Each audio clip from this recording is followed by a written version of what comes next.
Hey, and welcome to the Creative Marketing Show. I'm your host, Angela S. Joyon. This is the podcast for ambitious women in business looking to cut the BS, stop dancing for likes, and learn to create honest and genuine marketing strategies that don't cause burnout and overwhelm. Have a question about content creation, social media, or maybe you're looking for more clarity on how to take your business to the next level. This is the show that brings the answers to your questions each and every week. Hello, and welcome back to the Creative Marketing Show. I am your host, Ange Doyon. And in this episode, I'm just going to share a little bit of my own personal thoughts on one of my favorite books, The Alchemist by Paulo Coelho. And the first time I read this book, I was really blown away. And if you haven't read it, please, oh my goodness, all the details are in the show notes, but you can get this anywhere. And it was really a game changer. It's a beautiful story, and I highly suggest you add it to your summer reads if you have some more time, or if you're like me and you love Audible, this would be a great one, like while you're on your walks. However, I do enjoy sometimes just having the actual paper book. And so this story, I mean, obviously, if you're tuning into this show, you're probably an entrepreneur, a small business owner, and I always enjoy inspirational either books, even shows, or music that can really inspire us. Entrepreneurship is not for the faint of heart, and there's certainly peaks and bounds and highs and lows. And yeah, been there. There's struggles. It's frustrating. Then there's also those moments where it's like, oh my gosh, this is amazing. I'm excited. And like all these amazing things are happening. So what I really enjoyed about this is when we think about our own journey in entrepreneurship and business. And so with this story, you know, it's a story of self-discovery, spiritual awakening, and the pursuit of one's destiny. And so I think it serves as a powerful reminder that we have the power to shape our own destinies and follow our hearts and embracing the journey, no matter how difficult it might be at times. And yes, it is difficult at times. If it weren't, I don't think it would be worth it, right? When we have these lessons and we can navigate through. I mean, if it was a piece of cake, they always say, then everybody would be doing it, right? So it's really not for the faint of heart, but so worthwhile. And with this book, I mean, it's brilliantly written, and I thought it would be something worth chatting about because it's not a straight line, and we're always going to hit these moments where, you know, ride the highs and ride the lows. And I'm sure if you're like me, yeah, it is not a straight line. I have pivoted. I have changed my business. My business looks so different than what it does when I first got started. And through that, you know, the way it has shaped out to be is because of some shitty things that have happened, some great things that have happened. There's still, I'm sure, going to be some more shitty things that happen. Again, riding the highs and riding the lows. But what I really took away from this book was the importance of embracing it, all the good and all the bad. And we do face numerous obstacles and challenges along the way. But these are the things that help us grow.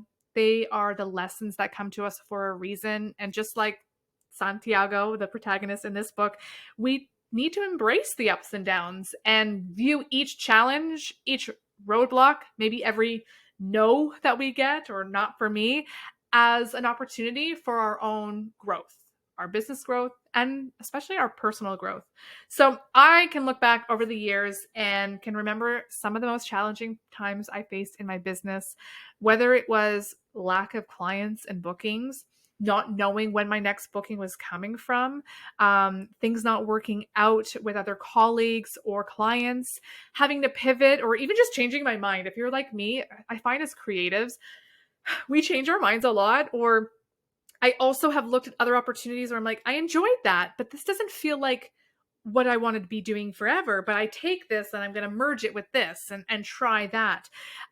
So I'm certainly grateful for it, because when I look back, man, it is not the same. It does not look anything like it did when I started. And I think I was really hard on myself for a while, where it's like, well, what do I want to be known for? And, you know, we get inundated with a lot of stuff on social media. Like, you need to niche down, you need to do this. But over a while, sometimes like when you can really trust your instincts and lean into the uncertainty and the difficulty with a little bit more gratitude and know that this is all part of it. This is what can I take away from that? And so I think one of the most powerful aspects of embracing it and acknowledging that success isn't defined by like the destination. If we look at it that way, like we're never going to get there and it's going to feel so far out of reach. But it's more in the experience and the personal growth we gain along the way. And through the book with Santiago, he himself faces many setbacks. I'm not going to spoil the book. If you haven't read it, please read it. But so many setbacks and roadblocks, but his persistence, and that's I think a really encouraging word, and his willingness to overcome helps propel him forward. Maybe that's a bit of a spoiler alert. I don't know. But I do believe that being persistent is important. Persistence doesn't always look like doing the same thing, but the overall, what your goals are and objectives and where you want to be. And I mean, persistence could be just as much as showing up and not giving up. And I mean, there have been so many moments in my own business where trying new things that I probably actually gave up on too early, where I thought, oh, it's not working and I'm just going to stop, on to the next. Where this has been a really transformative year for me. And my word of the year starting off was patience. And I think I'm a type of person, I'm patient until I'm not, until I'm like, gosh, like when is this going to happen? And so I think really leaning into that, for example, launching this podcast, if it was a really slow growth out of the gate, I could have easily thought, nah, it's not working. But really understanding, like, Angela, things take time. And I committed with this podcast and other things where I'm like, do it for a year. You can't measure your results until you've put a solid year into it. So that's part of being persistent. And so just taking the time and leaning into more of it and looking at the little bits of progress along the way.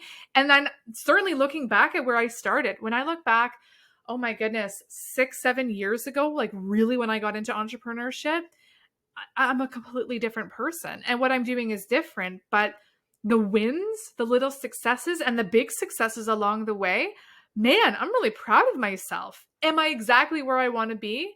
No, but being persistent and still working towards that, I'm enjoying the process a lot more than I probably did in the past.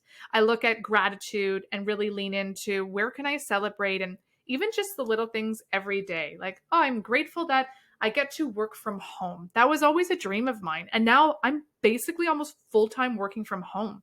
And I love it. I love that freedom and that flexibility. And so persistence and celebration and gratitude. And so any obstacle that you start to encounter, this is really an opportunity to learn, adapt, maybe just become better equipped. And even the most challenging of moments when we can, we get really hard on ourselves. One of the things that I like to do, especially when I feel like I'm being really tested, like, oh my gosh, I'm so frustrated. This didn't work out. I can't believe it. Maybe just whether it could be anything, any kind of setback where sometimes it feels like the worst thing in the world. And trust me, and I'm not trying to be ignorant or naive, like there are some moments where things are a lot more serious. What are the ones though that we can really recognize? Like, is this going to bother me in a year? Is this going to bother me in 6 months? Is this going to be something that I'm going to let stop me? Am I going to be thinking about this in 3 months? What about a month? What about 2 weeks from now? Or is this something that I can go, okay, it's testing my patience. It's not fun. I'm upset. I'm hurt. I'm frustrated.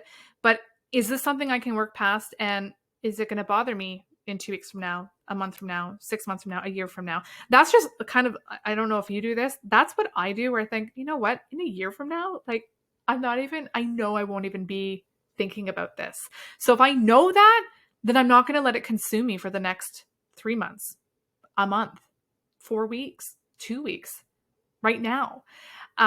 So feeling into that, I do think can help. And so what can we take from it, I guess, is probably the better question. So let's try to reframe them as opportunities for growth and innovation. And the challenges we face often push us to think outside the box. So that's where they can be good for us, where we can start to build resilience and develop better creative solutions. And so I do feel like this book, The Alchemist, was a great example of leaning in and trusting your own instincts, which is something I am certainly leaning into way more than I ever had, that little gut feeling. And also to have confidence in ourselves and our abilities. I mean, self belief, it's the fuel that drives us forward. If we doubt ourselves, we're not going to move the needle. That is where fear creeps in. And man, fear has a sneaky way of being a little bitch. So it's that inner voice. Trust like why you got started. Are you enjoying the process? Even the times where it's difficult, is it still worth it? And keep focusing on your goals and reflect back and look at that progress that you have made. Even little pieces of progress are still wins because it's all part of that collective. So if you don't feel like you're where you quite want to be, if you can celebrate and recognize the progress and change you've already made for yourself, that is a win. And to me, that is telling you you are on the right track.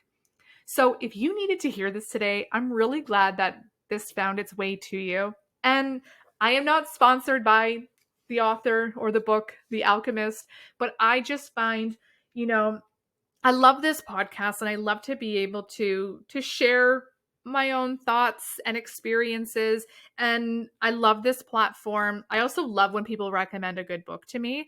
And so I thought for, this time of year, and maybe and I'm going to pick it up and read it again. It's like I feeling really called to it. It's always on my shelf in my office, and I remember that great feeling when I read it the first time. And it was those lessons that I didn't forget. And where it's like, oh, again, I don't want to spoil the book if you haven't read it. And maybe it's been a while since you've read it.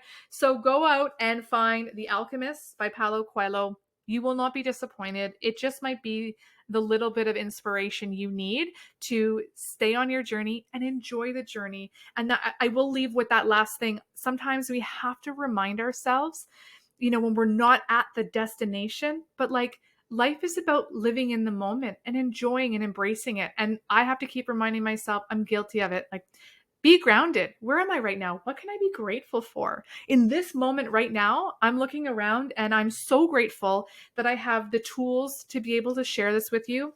I'm so grateful I have this book and that I can go take a break later and come back to it and read it again and feel inspired. I'm grateful for my cute little dog that's just beside me on the guest bed having a snooze and didn't shake and rattle all of her collars while I'm recording. I'm so grateful for that. And lastly, I am grateful for you for tuning into this podcast. I love creating these episodes. The feedback that has come in truly makes me feel like $1,000,000. So thank you for carving out the time to listen wherever you are. If you're sitting at your desk, if you're cooking right now, if you're on your walk in the car, on a drive, I really appreciate your time. So, and now my dog is making a lot of noise. Thank you, Cleo, for that. I'm grateful that you remind me that you're here. All right. Thank you so much for tuning into the Creative Marketing Show. Episodes drop every Wednesday. If you would like to leave a rating or review, you can do so on Apple Podcasts. And if you don't tune in on Apple Podcasts, find me on Instagram at angela.s.doyon or at Creative Marketing Show. Send me a DM. Let me know what you think. And let me know if you've read The Alchemist or if it's on your list. And I'd love to hear what you think of it. Otherwise, thanks for tuning in. I appreciate you and enjoy the journey. It's supposed to be fun. All right.